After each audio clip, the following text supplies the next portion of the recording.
How does the impossible Trinity impact a nation's trade balance? Imagine trying to juggle 3 balls at once, but you can only keep 2 in the air. That's similar to what the impossible Trinity, or policy trilemma, asks countries to do with their economic policies. It states that a country cannot have a fixed exchange rate, free movement of capital, and an independent monetary policy all at the same time. They must pick only 2. This choice directly affects how a country manages its trade balance, which is the difference between what it exports and imports. If a country chooses to fix its exchange rate and allow free capital flow, it loses control over its interest rates and monetary policy. For example, if the currency is overvalued, exports become more expensive for other countries, and imports become cheaper for domestic consumers. This can lead to a trade deficit, where imports surpass exports. Since the country cannot lower interest rates independently, it can't devalue its currency to make exports cheaper and boost trade.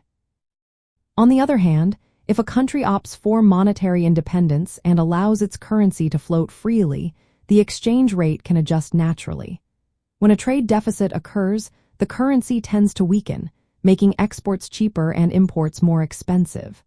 This helps restore balance over time. But the downside is that exchange rate fluctuations can create uncertainty.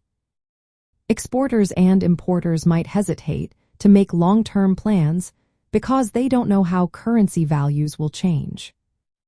Now, if a country wants to keep its exchange rate fixed and maintain control over its monetary policy, it must restrict capital movement through controls or taxes.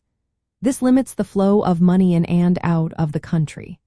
While this can stabilize the trade balance by preventing sudden capital shifts, it also discourages foreign investment and can slow economic growth.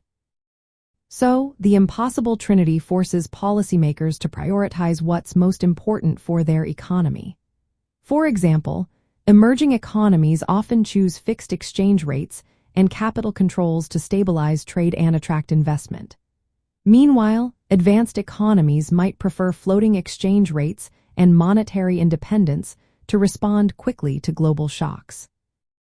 In essence, a country's choice among these options shapes how it can influence its trade balance. If it tries to do everything at once, it risks financial instability. The policy mix determines whether a country can devalue its currency to boost exports or let the market adjust naturally. This balancing act is at the heart of how nations manage their trade relationships and economic health.